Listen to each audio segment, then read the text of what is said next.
Good morning, afternoon, evening, everybody. I'm Gunnar Rios, and welcome to another episode of the Logical Gamers podcast. I'm joined tonight by the esteemed panelists of Mr. Blanca Kong, Mr. Esoteric, and Mr. Hado Wolf. And today is going to be hopefully, for you guys and gals listening and watching, an interesting kind of opinion piece about what may be the future of modern AAA gaming. What do I mean by that? Let's find out. So, GTA 6, now, just kind of preference this so we get this out of the way so nobody says I didn't do it and we get a million comments bashing me and whatnot. These are all rumors, speculations, kind of, you know, the abuela on the windowsill who looks out the neighborhood and got all the gossip going on, all right? None of this is confirmed. So just take everything we say with heaps and heaps of salt because things could change or things can get so much worse. So with that disclosure out of the way, GTA 6, highly anticipated game, not by me, but highly anticipated. People love it. They eat GTA 5 up all day long. Not so much the main game, more so GTA Online, but it's all in the same family. I'm going to count it as one. So obviously, there are a lot of people that are extremely excited for the upcoming GTA 6. Like, we know who the characters are, we know we're revisiting an iconic city in the GTA universe. Um, so like people are hyped for that. Like they're hype. So the rumor is that GTA 6 could, rumor now, mind you, could cost a staggering $100 a copy. Um, and when I saw that, my eyes popped out of my head because like there is no shot that a game could come out with $100 price tag and literally just be the game, not a collector's edition, not something with like some tangible item tied to it, or maybe you're buying the full season pass and you're buying a quote unquote $100 worth of content, future content. No, this is the base game. You go to GameStop and you go, I'd like one copy of GTA 6, please. And they go, sure, buddy, $100, 100 US dollars. That's the rumor, anyway. And a lot of this is coming from the fact that supposedly, again, supposedly, GTA 6 is rumored to have a budget exceeding or at $1 billion. I find that very hard to believe. That is a staggering number, but we have seen some of the budgets for games like Concord, and I can tell you for a certain fact, as of the filming of this video, Assassin's Creed, um, the samurai one. Ooh, Shadows. Shadows. There you go. Thank you, Esoteric. Hmm. Assassin's Creed Shadows is not out yet as of the filming of this one, but I'm pretty sure that game's budget is also ballooning, sorry, with all of the delays and pushbacks and whatever they're doing to try to salvage that dumpster fire of a game. So I can believe that something on the scale of Grand Theft Auto 6 could cost $100. Now, where I don't like it is that, and we'll show we have another article that kind of backs that up.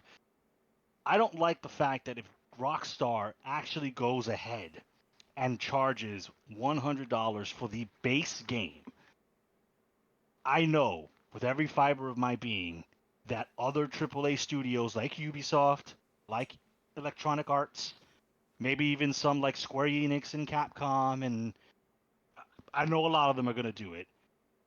They're going to try to make $100 the standard MSRP for video games. And needless to say, I am not a fan of that. So, I've given the intro, I rambled enough.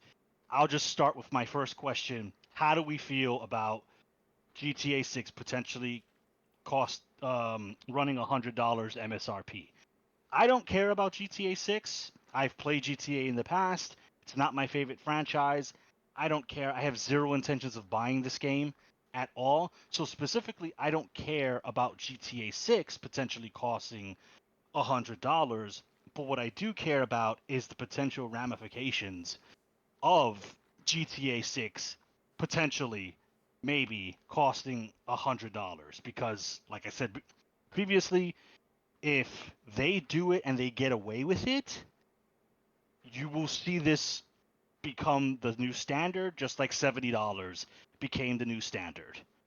So that's my answer to the first question. I got some other questions to kind of branch this conversation away from the main GTA 6 topic, but I will pass it off to any one of you gentlemen who wants to chime in. What do you guys feel about GTA potentially running $100 MSRP? Who wants to go? I mean, Okay, I'll It, start. So no, go yeah, ahead. You start. I start. I Okay, was go ahead, Wolf. no. Kong can start. Kong can start because I'm still trying to wrap my head around something like that. Not all at All right. once now. Yeah. So I mean, listen, what I didn't want was a oh you go, no you go, no like let's all go through the door at the same time situation, but it We're all happened anyway. flabbergasted right now, so maybe that's why. I'm not. So uh, so can you ask those questions again so I make sure I answer them properly, Gunner? Yes, no problem, no problem. Let me just consult my handy dandy notebook. All right, so the questions for this topic, so we can kind of get things squared away, is how do we feel about GTA potentially being $100? Is there a game franchise, or is there potentially one singular game that, a theoretical brand new IP that you would see yourself potentially spending $100 on? And if $100 became the new standard for AAA video games, would you be okay with that? Would you learn to deal with it? Or would you just kind of, this is it, this is the straw that broke the camel's back, I'm kind of done with modern AAA gaming? Those are the Okay. questions I got. So I'll start with the first one. Do I think GTA 6 can be 100? Will be 100? I think it can be. I don't know if it will be, but I wouldn't be surprised if it is 100, because that's one of the few games that I think can knock on that door and that door will open and can set the new standard. So it could very well happen. And if there's pressure in the industry from other entities and the powers that be at Rockstar and Take Two are feeling froggy, they'll do it. So we'll see. Do I personally care? No. I don't care about. I haven't cared about Grand Theft Auto since like the PS2 era of Grand Theft Auto. If I'm being honest, even Grand Theft Auto 4, I played for maybe a total amount of like 4 hours. I didn't.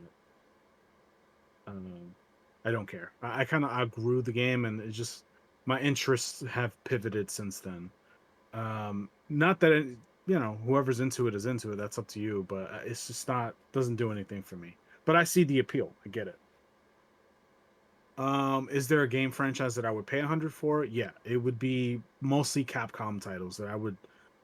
If in the next 5 years this became the standard, then yeah, I would pay 100 for like the latest Monster Hunter game.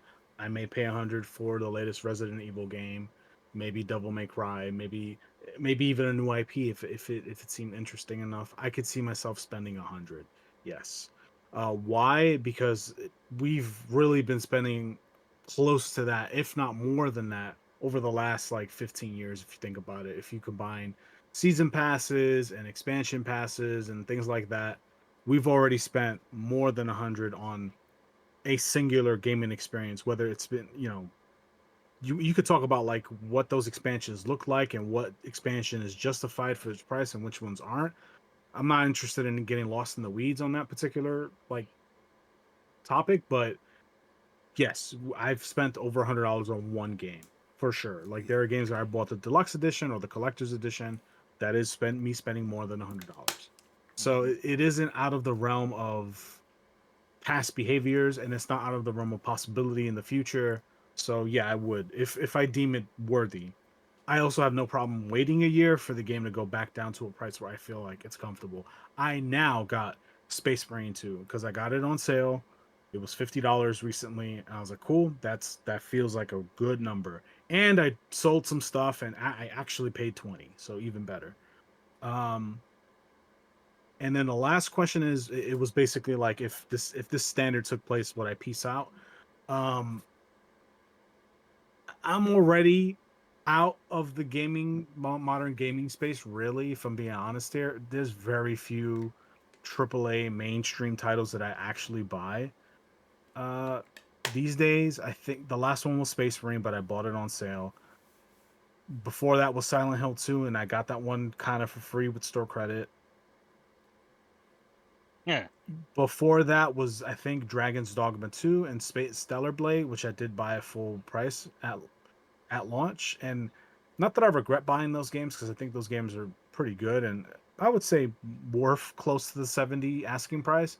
But Dragon's Dogma went on sale over the summer. I could have just waited, because I didn't even play it like that to have bought it on launch day. And then Stellar Blade is something I could have waited for, honestly.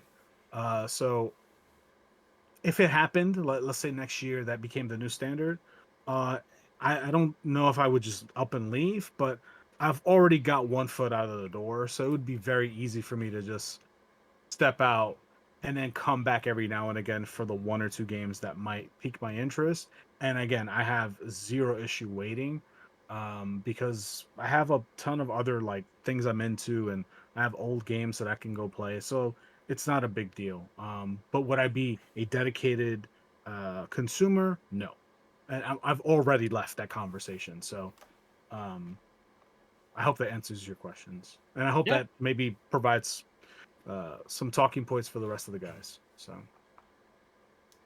All right. Okay, so I'll answer the other question since I already answered the GTA 6 specifically one, a specific one. Is there a franchise or a potential brand new IP that I would spend $100? When I was thinking about it, I was pretty adamant on no, I wouldn't do it. But, I've heard other arguments in the shape of Kong's argument, and I can't really like when you sit down and really think about it. I'm in the same boat. I've also spent probably over $100 bare minimum on a game plus maybe cosmetic DLC because that's my kryptonite. I'm very susceptible to cosmetic DLC. If I'll give you an honest example, Monster Hunter Wilds hasn't come out yet. As of the filming of this video, I'm already gonna buy the deluxe edition because I want the damn elf ears and the hairstyle, and that's like an extra, I think, $10 or $20. So Monster Hunter's already gonna cost like $90 for me. Um, that's a whole other conversation about the predatory actions of cosmetic DLC. But I don't want to ramble. But so, you know, yeah, I'm already going to spend that much on a game. But if 100 was the standard, and we're not even factoring in cosmetic items or DLC or expansion passes yet, for me personally, it would have to be something that is like Elden Ring levels of things to do. Like Elden Ring to me was uh base Elden Ring was kind of a steal at 70. The amount you can do, the different characters you could make, the different parts of the world, the lands between that you could explore. Like there was so much to do. I sunk hundreds of hours into that game before even getting to the final boss and fighting her. So it would have to be that kind of game. It would have to be a game that I can see myself spending hundreds and hundreds of hours in, or something like Path of Exile 2, where there's just so much like, in my opinion, fun grinding to do that by time if I have to equate game time to monetary value, it would only take a couple of weeks for it to equal the $100 that I spent getting into that game. So it would have to be something like that for me, like a game like a remake of a game that I've already played. Something like Lollipop Chainsaw, for example, recently got a re-release, a remake. There's no way in hell I would pay $100 for that game. It's a good game. It's an okay game. I enjoyed my time with that game. That game is in nowhere on God's green earth is that game worth $100. So it would definitely be like, is this worth it to me personally? So the last question, if this became the new standard, would I peace out? Again, I'm kind of, yeah, a lot like Kong. I'm already kind of there. I do buy more AAA, or I guess modern releases than Kong more than likely. But in my defense, and I had to launch a defense. A lot of them are just remakes of games that I've already played and I know I like.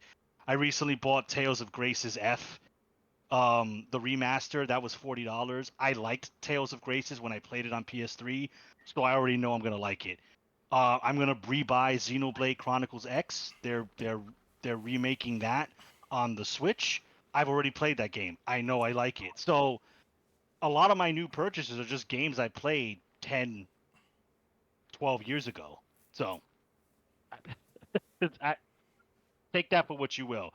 The last new game I bought was probably Silent Hill 2, and I got that during the holidays for $50. So yeah, I'm kind of in the same boat. I have other things to keep me occupied. I have plenty of older games that I can play. So it would just make the few AAA purchases that I already suspect myself to would be even less because now if I'm gonna give you 100 flat, barring any type of DLC or cosmetics or anything, you now have to justify your reason for existing to me personally if you're gonna get my money. So I would be exceptionally picky on any AAA games I buy. So yeah, I wouldn't peace out, but I fucking I'd be hanging on by a thread at that point because I know they'll miss me. So don't do it, guys. Um, but yeah, that's my first take on the questions. All right. So I don't think. Oh, Go ahead. go ahead, Wolf. Okay. I was saying is I don't think I'm a triple game consumer. I do have some recent triple games. Well, I I can't even say some because the last one I bought was Call of Duty. Then the last triple A game, I don't think I've ever bought one for a while before that, Then you unless get one of you Tekken guys 8. don't know. Yes, I did get Tekken 8. I did. Yeah, so you're Well, like me. You're like 2 to 3 mhm. games a year. Yeah, like that. And for me, it's a hard no. I'm not spending $100 on a video game. The reason why I feel like we spent more money on video games before, because we've done it in the past, is because A, the video game gets an expansion set to it. Like, for instance, you can say between Iceborne and World and Iceborne was $100. Sunbreak and Rise was $100.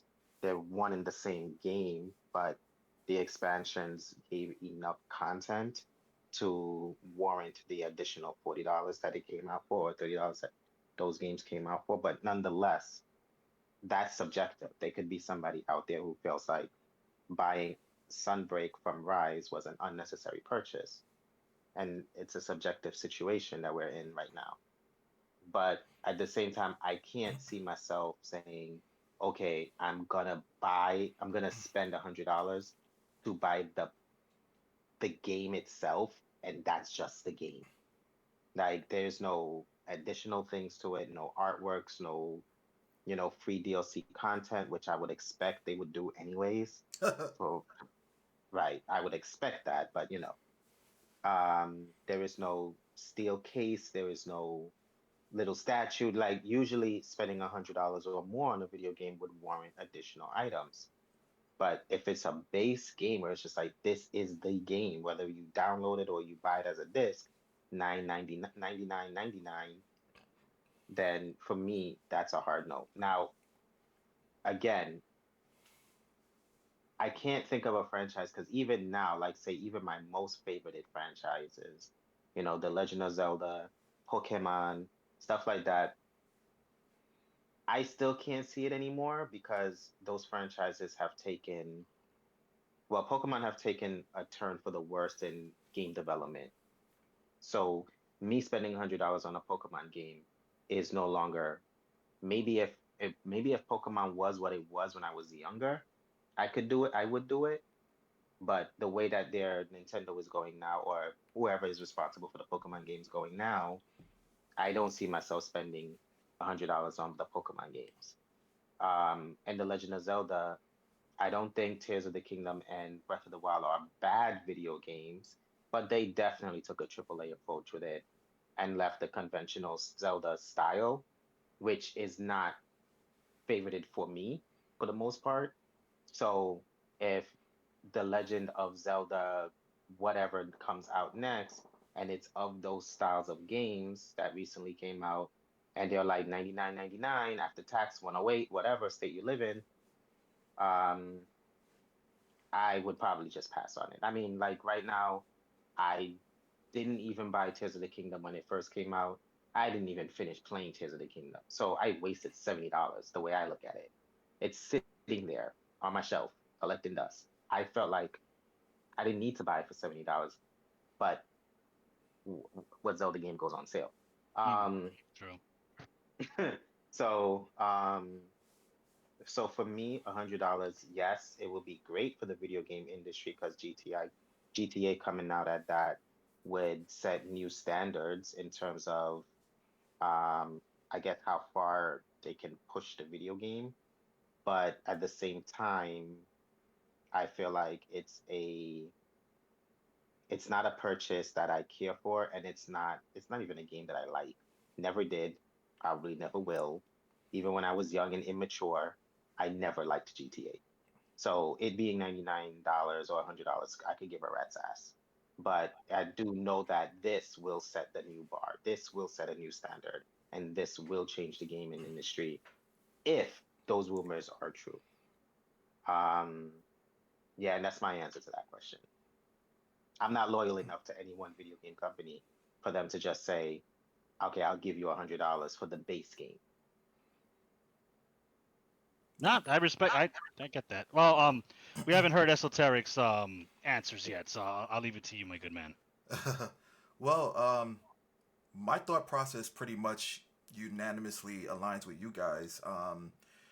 In regards to GTA, that's a game that I played sparingly. In the beginning of its stages, like what GTA 3, San Andreas, and um, Vice City. Vice City. Those three games were great. But after like four, I played for like pretty much around the same time as Kong, about 4 hours, and put it down. And my main incentive for purchasing four was due to the fact that it took place in New York, where we all reside. Um, do I think that GTA can absolutely get away with it? Although I'm not a huge GTA fan, objectively speaking, I do think that GTA can because of the amount of content it provides for its consumers. Now, with it pushing that envelope and other companies are trying to follow suit, imagine us, or not us because we wouldn't purchase this game, but imagine the masses paying $100 for Spoken. Like just because a game is going to charge $100 to its consumers doesn't mean that the other companies are going to provide the same amount of content that this game is going to provide. Like, I don't have any intentions on purchasing GTA 6, but I do know that this game should provide the same amount of content as its predecessors, which is a crap ton. GTA 5 came out how many years ago, and to this day, people are still playing that game. So you're going to get a lot of bang for your buck, and I can definitely see them, you know, pushing the narrative like, well, hey, you guys are going to be playing this game forever. Uh, you should pay more for it. Um, Now, pretty much like you guys said to the next question, we've all had our guilty pleasures in the gaming sphere where we've purchased certain things associated with games, certain content, certain collector's pieces that was well over $100. Um, One of the most memorable ones that I remember was the Street Fighter games. Like, we paid damn near $60 for the same game, just with extra characters and maybe an extra special, so on and so forth. Not to mention the amount of costumes associated with it, and some other stuff that came into play as well. So I'd be crazy to say that I wouldn't do that because I already do that. But my concern is with how they're pushing games to be digital and they're trying to put physical games on the back burner, those games are going to stay relatively expensive on, you know, these gaming company websites. I just checked around on Sony not too long ago, just perusing through um, their digital content just because, and there are games that's been there for years that are still they're still asking for like 60, $70. So imagine that $100 for a game that's been around for years, that's on their site, and they want they want that amount, $100 still, after like 3-4 years of it being released. I find it to be super crazy. Um, Now for the third question, in regards to like, will I kind of bow out? I would say no. I wouldn't bow out. I would have to be a little more selective as to the games that I play. I've come to the realization that although I have a substantial library, that being the adult that I am, or that we are, we don't have a tendency to play as often as we'd like. Or if we do have that time, it's typically allocated to a specific game. Like, we'll have like maybe 5 games that we should play, that we know are potentially really good. That's why we purchased it. But then we're sitting on Monster Hunter for hours on hours on hours, pretty much playing, all day, every day, or whatever. So I came to a realization that I have to be more selective about the games that I buy. And if it were to come to $100, even more so, because again, there are games that we play more often than others or don't touch at all. We have a outstanding library that we need to complete, or not need to, but that we should complete, because that's why we have those games. Um, and if physical media is still around, or continues to be around, there's no real rush, because these games will be relatively new, and I'd still be able to purchase them at a more beneficial price. So that's pretty much my take on it. My biggest concerns is if things fully transition to digital, what's going to happen, and also if they were to push the $100 purchase requirement, what would DLC look like? Are they going to push the envelope with those? Like, well, if the base game is $100, then typical DLC would be maybe $50 now. You know what I'm saying? So those are like my two biggest concerns. But yeah, that's my take on it. All right. Uh yeah, I mean, what else can be said? I mean, there's a very convenient, I don't know if I want to use the word excuse, with a lot of these big AAA companies, that games are now harder and more expensive to develop. So when we're like pumping up the graphics to the max, and this is kind of like the direction the industry as a whole has been going in for a couple years now. And the reasoning we were given is, well, these games are more expensive to make. They take bigger teams of people, and everybody's into hyper realistic graphics, and nobody likes stylized graphics anymore. So that's why we have to charge you $70 at the time, because this just reflects the price of making games. And I've always found that as a very, very, very poor cop out, a very bad excuse, because we've seen plenty of indie games that have stylized graphics that are definitely not trying to be hyper realistic, and 4K DSLR on, graphics mode enabled, that do amazing. We have older games like damn it, it just was just on my mind, and I'm okay, it'll come back to me. But a more recent game was Me-Side, right? The kind of horror anime game made by two dudes, two guys. on their own made a video game. This wasn't a huge team of 500 development teams strong. These were just two guys who made an animated styled game, a horror game, psychological horror game, Mm-hmm. and doesn't use realistic graphics. It's very stylized, and the game did gangbusters. Like this game just blew everybody out of the water, even some AAA game. So it's just like I don't want to hear this excuse anymore that these games are becoming more expensive. We have, in my opinion, we have hit peak saturation levels with how intense a game can be graphically and how much we can push hardware. Like I, recently on places like Twitter, I've seen people doing comparisons of game worlds from PlayStation 3 with comparisons of game worlds from PlayStation 5. And quite frankly, a lot of these game worlds and a lot of these characters and their aesthetics look way better during the PlayStation 3 era than PlayStation 5. And it's just like this is an example of the saturation point that I'm talking about. So I don't know where these budgets are going.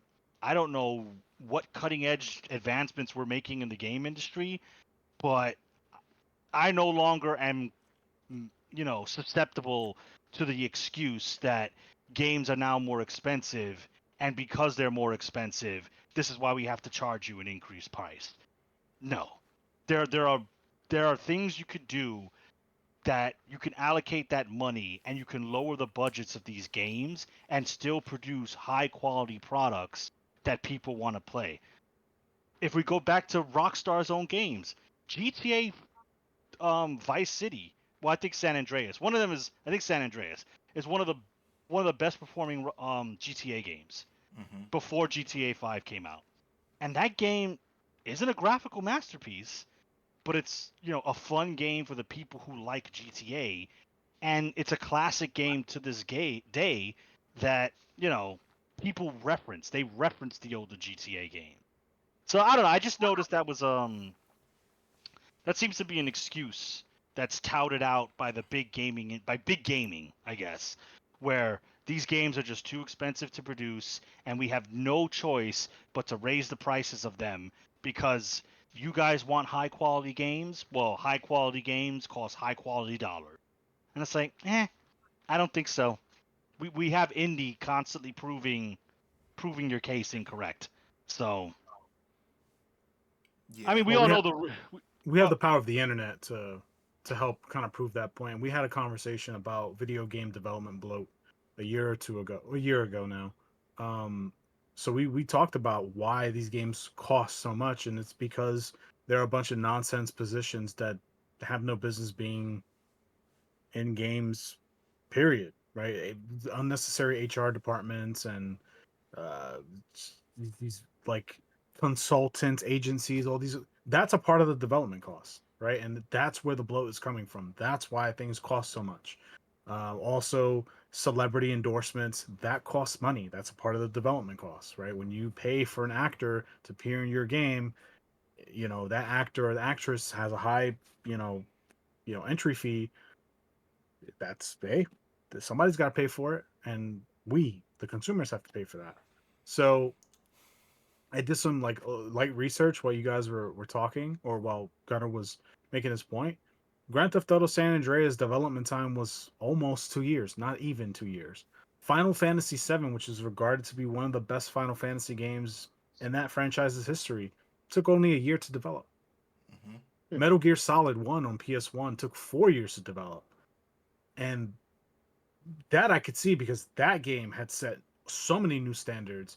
Yeah. Even that game took half the time that games now take to develop, apparently. And that game was like treading new grounds on like an unheard of level. And the games that we're getting now that take 5 years to develop and 10 years to develop are barely playable. Yeah. Hmm?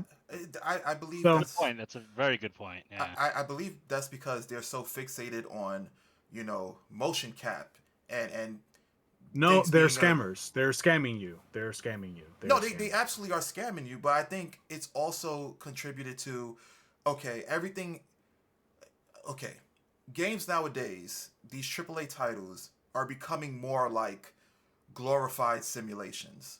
You know, every game has to, like, every character has to look a certain way. They have to move a certain way. It has to have certain characteristics. It's like all of that is going to all the people that are acting these characters out.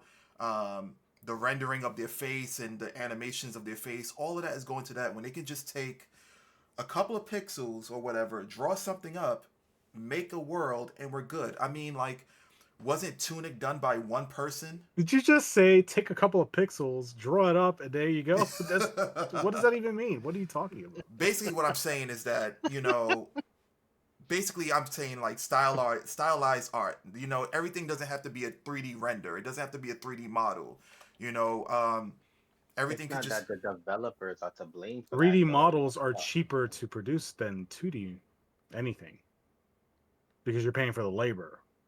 Like it's quicker to make a 3D model than it is to draw a high quality We sprite. gotta draw it out and That's then true, but when you also actually work. incorporate the animations associated with it, like the motion capture and all of that other stuff that's composed with it, Well, that this kind of is this. equates to it. So here's So the bloat. easy cost. Here's the Okay, bloat. okay, Here's the actor and here's the motion capture. Okay, I need you got to pay for the director that tells the actor what to do, right? And the actor's like, oh, okay, so like this, okay, and he does the scene or whatever, and then you have some other dickhead fucking recording the shit and managing all the software that's recording the motion capture. Then that guy passes it to the other dickhead that goes, oh, okay, so I'm supposed to incorporate this and program this into the game. Okay, cool. And then you have some other guy who's like an animation expert who like proofreads the fucking animation and approves it. It's like, okay, cool, good to go. Then you have some other guy fucking testing it to make sure that the moment you do this animation in the game, the fucking world doesn't fall apart. Whereas before, you just had an animator. That's okay. it. Now you've got all these other fucking people, right? Because people want realistic this or realistic that. Right. That's That's the what I'm blow. saying. I'm sorry. Go ahead. Oh, No, but that's what I was go No, ahead, saying. you that's Like, said. what I was No, saying what was you said was take a few pixels and put it together and poof, you well, got no, a game. It's that's like, an exaggeration. That's but in like, but comparison you have from. to be clear though. Like you can't just kind of say things and it doesn't like it has to make some sort of sense though. Well, I'm okay, sorry. I don't mean to call you out, but like I can't let you get away with that. no, but I'm saying okay. Basically, that was more of like a satire approach. Of course, it takes a lot more even back then to create a game. But what I'm saying is the method that they had in the past was a lot more simpler than what they're doing now. You know, like they were drawing stuff up. There wasn't all this other chain of command as much as it is now. Everything back then was not a simulation. The most simulations that you got back then was more so like sports and whatnot. But now everything is like everything has to be 100% human, like in terms of the animation, how the person maneuvers, things like that. It's extra, and that's pretty much what I was trying to convey. I agree with you, but that's not what you said. That's what I said after you said what Yeah, you but said you about the didn't. pixel. You didn't let me finish. You said after I said. Because I couldn't because I heard you say that and I was like, what the fuck? Like, what Yeah, are you but let me finish my point. I mean, yes, I'm putting a little satire into it. Like we Yeah, but both that went to. wasn't clear. No, that wasn't clear though. When you say that you said it with satire now after I called you out, but at the time, like when you said it, I feel like you said it with like a certain level of like believability. Like, yeah, just this is what you do. You just take the peanut butter and jelly and you put it on the bread and you put it together and you got a sandwich. Like, it's Con- not that well, what? considering that So we both. I had to fight you on that because Considering that's just ridiculous. it is ridiculous, but considering that we both came from learning about this stuff, you should give me more leeway to understand that. I know there's way more. I cannot How so? because I cannot because we learned it on an elementary level and we never developed anything. So I don't want to sit here and pretend like, oh yeah, I went to school for game design. Yeah, and I didn't develop anything of note. No, no, no. So That's not what I I'm can't. saying. What I'm saying is that because we didn't develop anything of note, I understand how hard this entire thing is because we didn't even come together. But you don't because you didn't make anything. So we're speaking about it from an amateur perspective and from a consumer perspective. We do not. Let me be clear. We do not have any real development experience in any kind of video game space at all. It's from a complete amateur perspective, 100%. 100%. And I'm putting myself in that category too. I'm right there with you. No, We're video absolutely. game developer student failures. Like, let's not why let's not pretend like that's not that's No, no, absolutely no. the I'm case. not pretending that. I'm just saying that there's a certain knowledge base that we do have, considering that we've learned it. I'm not saying that we know more than Sh- the people that are actually Sure, in there, but what I'm sure, saying is and you that and you failed to articulate that in that initial statement, you didn't which let is me why I had to, finish. which is why I had to. But I'm gonna let you sit there and ramble for 10 minutes and like continue to say things that like don't quite. And you that saying stuff like that just makes us look all foolish. Like we're just kind of blowing smoke and just saying things. It's like, well, come on now. So I had to, this is not a personal attack, but I have to. If I hear something that doesn't line up, I'm gonna shine a light on it, and I'm gonna like say, hey, that doesn't make sense. Like, can you elaborate on that? And you did elaborate on that, and I'm glad you did. But that elaboration needed to take place in order for us to continue to have this conversation. I get that, but that It's a wasn't. good faith call out. It's not. No, I'm I not get it, trying to but be that like a dickhead, but no, no, no. you know, I get your point. I get your point. But how the conversation flowed, you went on to saying it was bad without even saying to elaborate on that first. So that's all I'm yeah, saying. because the initial statement made zero sense on its face, so I Okay. had to call it out. Like how? Okay, so let's say I didn't cut you off and I didn't call you out. What were you gonna follow up with? With after I quote, you just take a few pixels and you draw it up and there you go. Like that's basically what you said. Like how in any universe was that does that make any kind of sense? What are take a few pixels? What does that even mean? I would have followed up with what I said afterwards, pertaining to like But essentially. how is that relative to the follow up? What does taking a few pixels mean? It does, but that's my point. You you Okay. you you scoff because it doesn't make sense, and you know it doesn't make sense. Okay. I'm sorry, but it doesn't. And this is important. And I'm not saying that you don't know what you're talking about. I know you do because I know you, and I think you maybe had a brain fart. And you just kind of said something, and I have to call it out. There's a lot of people that don't know anything but pretend like they know stuff, and then they'll start saying things, and it's just like what? And it makes us all look foolish as gamers. That's why the fucking industry shits on us because they think that we're fucking idiots, and we're just gonna buy whatever slop they put in front of us. And I'm tired of that shit. I'm tired of just being seen as like some sort of fucking dumb animal. It's like, oh, he'll just eat whatever we give him. It's like, no, right? And so it's That's up to because most of the us consumer as a base does consumer that. base. It's up to us to the ones that are smart enough and fucking have enough fucking sense to like draw a fucking line in the sand. But like, no, this is wrong and this is why, right? You have to if you're gonna make a point, you got to make a point. You have to be able to elaborate on that point and be able to back it up with some sort of empirical data or something of concrete value. So that's why. So anyway, sorry, maybe it got a little too hot in here. I'll mute and I'll let you continue. Nah, I was just yeah. Go ahead, Wolf. I was just saying a part of it is the consumer base as well. Because even if GTA comes out at $100, if the game doesn't sell, and the main complaint is that because it was too expensive for the economy or for the majority of the gamer base, then most of the industry isn't going to follow suit. And Kong's point is Kong has a point in the sense of where, well, you both had good points to begin with, but I'm going to piggyback on what he said, where people look at us in the gaming industry or gamers as idiots who just play video games and don't really know really what we are saying or what we're talking about or the concerns that we bring to that specific media that we find entertainment out of versus say a movie enthusiast or a sports enthusiast who a sports enthusiast would sit down with the stats of a particular player of a particular sport and then compare with another player and then they come up with statistics on who would how would that team match up with the other team, Hmm. whereas we're not taking seriously because one, there's a lot of things going on with the with video game space that I feel is unnecessary for video games to have.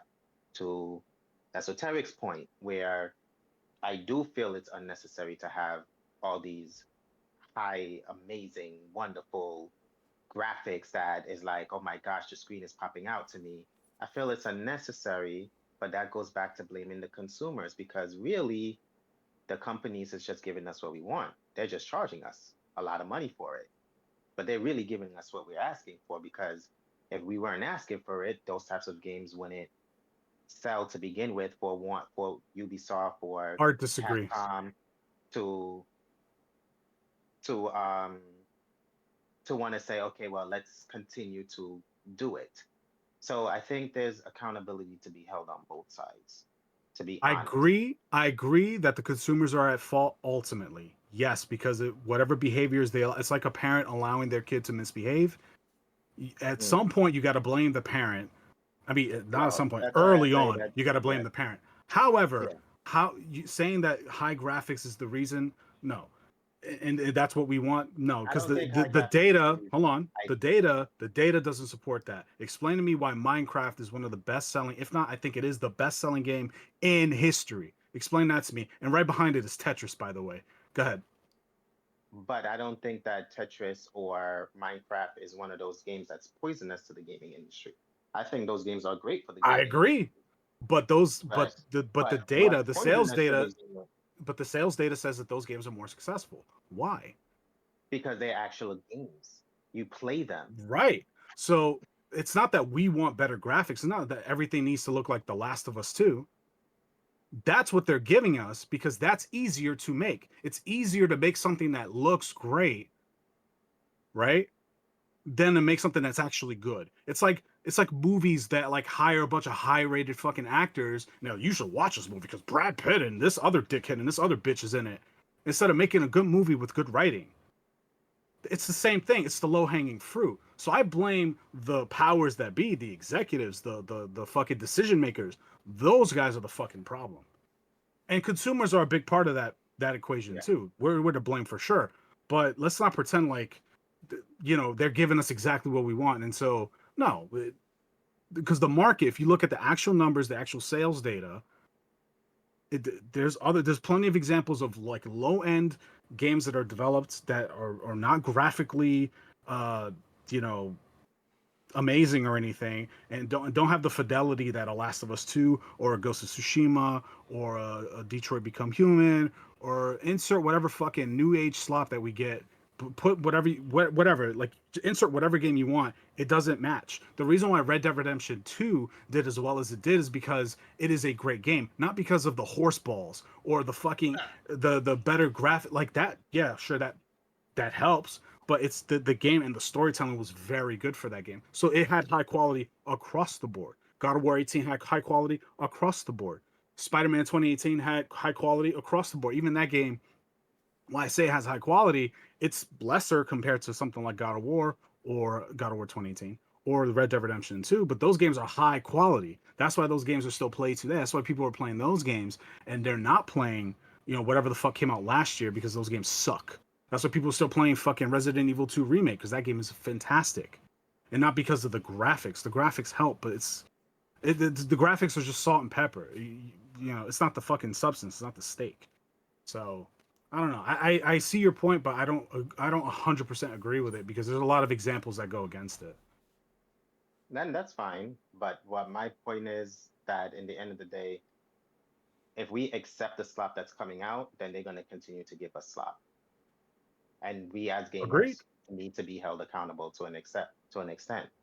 I your analogy with a parent and a child is the parent allowing the child to act up. Yes, that's a great analogy because if the parent doesn't allow the child to act up, the child will act up. But at the end of the day, the parents do. When I consider us as consumers the parents. I don't know if you consider the business the parents. I would assume you're considering the consumers as the parents, and the business as the child. Am I to? Yeah, Am I? that's Okay. that. Yeah, Okay. those are the roles. Okay. Only for So that analogy, though. I mean, right, you could. right. It's tangible. You could. So I consider, with that being said, is like if we keep buying it again, if GTA 6 or 7, whatever number that's supposed to be, if it comes out at $100 and it sells at $100, moving forward, video games are gonna be $100 because And that's everybody's gonna fine. want a piece of that I pie. want it to That's happen. fine. Honestly, I want it to happen. I want them to do it. Fucking do it. I'm not buying this shit. I don't give a fuck. But do it. Go ahead. I want them to because you know why?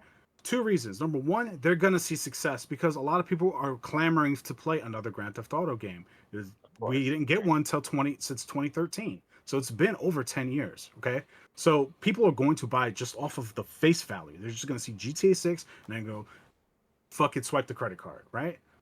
Mm. Great. And that game's going to see immense success and good for them. I want the other dickheads in the space, all the Ubisofts of the world, to see that and go, okay, we're gonna put our cocks on the table. You're gonna suck on it. No, go ahead. I want you to because then those same companies are going to see the same fate that Ubisoft is seeing right now, where they're like, "Oh, we don't know what we're going to do. Do we sell?" And everybody's freaking out, right? And the developers are going against us and blaming us, like, "You're the consumers. You have no right to criticize." And so and people start fucking attacking each other, right? Great. I want them to. I want them to burn because I want them gone. I want all of the fat out of the industry and the hobby that I care about. I want those motherfuckers gone. I want all the corporate suits and all the assholes that came into it for the wrong reasons out. I want them to see it as not a worthwhile business investment. I want them to go right the fuck back to Hollywood or whatever fucking rock they crawled out from under. Good fucking riddance. Get the fuck out of our hobby. Get the fuck away from me.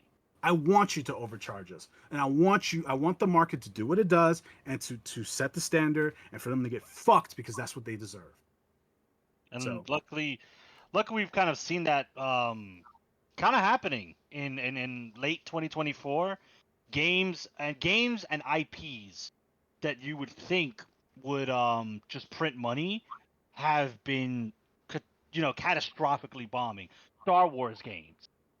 Who would think in our lifetime an IP as powerful as Star Wars, whether you like it or not, you cannot deny the fact that Star Wars used to be um, a powerful IP. Yeah. Like every grandma knew what Pikachu was. Every grandma can tell you Darth Vader's the guy with the black armor and the red sword. Like they can Yeah. tell you that hands down.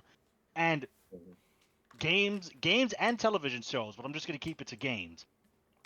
Everybody knows the recent failure of Star Wars Out. And any other time period, Star Wars Outlaws, even if it was a mediocre game, would sell gangbusters because the IP would give it enough bulletproof armor to to eat any negativity. That's not happening anymore, right? Star Wars as an IP is damaged. Some would say beyond repair. I'll huff a little copium and say it just needs to rest for a good couple years, and maybe it can make a comeback. But Star Wars Outlaws, a Ubisoft game, failed horribly. It bombed. Dragon Age, a powerful IP. I love Dragon Age Origins. It's one of my favorite games, hands down. Inquisition, not so much. It's okay. Origins, hands down, was my favorite game. That used to be a bulletproof IP, and people waited 10 years for Veilguard, and it bombed. And you could say it bombed because of social reasons. I'll say, but I think that game fundamentally at its core was a failure. I think I Okay. said this to Kong and another friend. The game could have had big titty anime girls, fucking voluptuous women, and stacked men. The game would have still bombed because it sucked it at was its so core it would have sold level. better though. It would have sold It better. would have sold Right. better, sure, but it would have gone from a failure to a Moderate. mediocre game. Yeah. Yeah, it would have been I Stellar Blade. Hot take. In my opinion. Yeah, So and that's what I'm saying. I feel like with Well, Stella the Blade was profitable. Stella Blade did well. no, in terms of its gameplay, Yeah, I think Stellar Blade's mediocre. And if a I fictional agree with that. Veilguard would have had like Eve-like characters, it would have been in that same vein. And maybe I would have played it, but as it is now, I'm good, Chief. But go ahead, Wolf. I know you wanted to say something. I was saying was yes, and that goes back to the whole Tetris and Minecraft. In the end of the day, we want games that play as games, and the market does prove that ultimately. Like even if a person is saying, "Oh my gosh, you have to play this new game because the graphics is so good," whatever, whatever, whatever, or the game looks badass because of how the action looks. Like I saw the Ninja Gaiden trailer earlier today, and within the comments of the video, everybody's praising how great the gameplay looks. But for me, it doesn't look like I have to actually play the game before I What start a to praise concept. the gameplay, right? Like I can't just jump up and say, "Oh my gosh, this game looks so badass," because the guy is running on the walls and he's chopping demons' heads off at the same time. I need a little more substance than that. And again, that's what Minecraft and Tetris and any other video game that is successful, on the long run, successful, it provides gameplay. So we do, as consumers, we will go back to the idea or the notion that we're playing a video game. And if the video game isn't good but looks very pretty, then it's really not worth Yeah, us but okay, but that's a playing bit with of it. that argument using Ninja Gaiden 4, which for those listening, if you haven't seen the trailer, check it out. They showed a lot of gameplay, which is exactly what we want to see, or guys like us want to see. They Hmm. could have just shown us the fucking just the cinematics, a part of that trailer, and be like Ninja Gaiden 4, right? And then honestly, my excitement would not be nearly as where it is now, where I see that game. I saw what we saw, and like I'm excited because it's like fuck, this game looks incredible from a gameplay standpoint. Like the gameplay looks great. The gameplay looks great. Not the game looks great. The gameplay The looks great. It gameplay looks looks Yeah, I great. would. fun, and I have the Mhm. context of playing the other Ninja Gaiden games to That's what I know was gonna what say. a good game looks like. I'm sorry. Yeah. Go ahead, Esther. No, no, that's what I was gonna say. You I don't you have pretty much I have said the it. So right. I don't have For me, when it comes down to that nowadays, like even with the Metroid 4, the Metroid Prime 4 trailer, they showed enough gameplay for me to see exactly how the game is going to play. And while, yes, I am excited because I have played Metroid Prime before, I'm still in the mindset of, I guess you can call me I'm a damaged gamer, but I'm in the mindset of I need to play the game before I can say, Well, you could say that about anything. yeah, No, I think yeah, that's just being more that's just cognizant, me and being and you more. value your money more. That you're not willing to just like, oh, let Mhm, me pre-order the deluxe edition right now. yeah, you mhm. you're bracing And yourself for like potential disappointment that may come And for along it's potential sad that because disappointment. games have you've kind of you like know trained And us to that's do what that. the video game, honestly, that's what the video game industry has become for me. It's become more disappointment than necessarily excitement. Like Hmm. when I first got, even though this console was considered the weakest console on the market, when I first got my GameCube, and my very first game for the GameCube, I believe, was The Legend of Zelda Ocarina of Time. I think it was the remake where Ocarina of Time and Majora's Mask was on the It's the same like the disc. master collection, right? Yeah, it was the Master Collection. And even though I played Ocarina of Time on the N64, was so excited because it was like I'm getting a game. I'm getting a game that I can play. And then follow up with that was Soul Calibur 2, great game. Follow up with that was the Metroid series, great games. Followed up with that was like the Smash Brother games, great games, regardless of them being particularly exclusive. That's not my point. My point is that I was getting video games. I was getting games that was like, this is something that I'm enjoying. So even when I was younger and I had to scrape by, I bought my GameCube with pennies. Pennies. My mother said if I count the pennies, I can keep them. And I counted 100,000 pennies and bought a GameCube. So I enjoyed video games then. Now, for instance, Call of Duty. Call of Duty Black Ops 1 and Black Ops 2 are my favorite Call of Duty games, right? I felt like they were really good games for what Call of Duty is. Now I'm playing this Call of Duty and it's like everything that I heard that people are really complaining about, even though there was excitement behind this new Call of Duty, is things that I am truly experiencing. And not all the time it's fun to experience. So I'll load it up, I'll start experiencing those negativities after like 15 minutes of playing, and then I unload the game and go do something else. And that wasn't me before. Even with current fighting games, I used to be an enthusiast of fighting games, always in playing a fighting game, whether I'm training myself to learn combos or I'm online. You guys know this. It was always Street Fighter 4. It was always KOF 11. It was always some kind of fighting game. Tatsunoko versus Capcom. Always some kind of fighting game. Fighting games that way you put in the effort, you play, you the effort you put in, you see the results of it later. Now you have fighting games where it's just like press square 3 times and you get a whole fucking combo. That to me is not a video game. That is not a fighting game for me.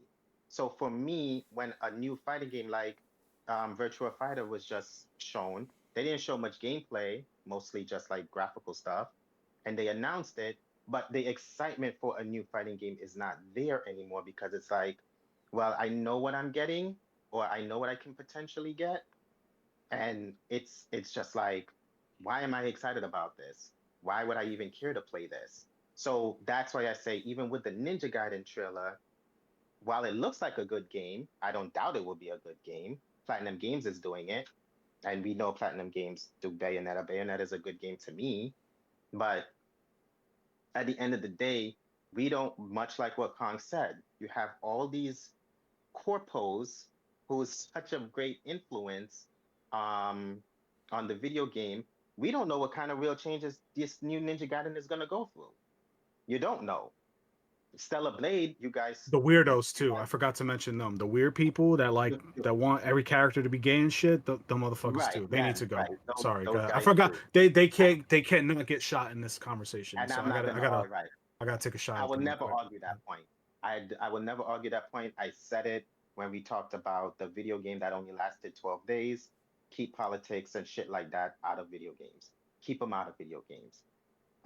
But anyhow, but much like to Khan's point, is that there is a lot of influence in the video game market now that's making all these bad video games. And these bad video games is costing millions of dollars, billions of dollars, thousands of dollars for what? Like, really, what is it? What is it for? So I'm in the mental space now where it's I have to properly vet my video games before I spend the money. And that's why it's easy for me to jump out of the market should video games become $100. Because I'm not gonna put in, I will no longer invest my personal time to vet a video game to then spend $100. I'm just not gonna do that. I'm not. I feel like at that point, there's another hobby I can pick up. Or I have enough emulator systems that I can play or that I can use to play older video games. There's plenty of video games that go in my timeline that I've never got to play and is open to play, and I have emulator systems that can do it. There is Switch games that I can play, old Switch games I can play, old PS games I can play that is available to me that I can play. I don't need to buy a video game for $100, and I'm okay moving forward with that. I'm okay with it personally. Yeah, I mean that makes perfect sense. I mean, especially if they're not, if the gaming industry is not, satiating you the way that you wish to be. You know what I'm saying? It's definitely, hopefully, I personally don't want it to happen. Like for them to spend $100 because then these other companies will follow suit, thinking that they're providing the same quality of game that GTA will potentially provide based on its predecessors. But I can understand Kong's point where it's like, we gotta let this gaming industry burn so that it can, like a phoenix, raise itself from the ashes Reborn. and reborn itself to what we know and love about games. So that makes a lot of sense. Um, but yeah, guys, we went a little overboard. We went over time. I want to take this time to thank. Sorry.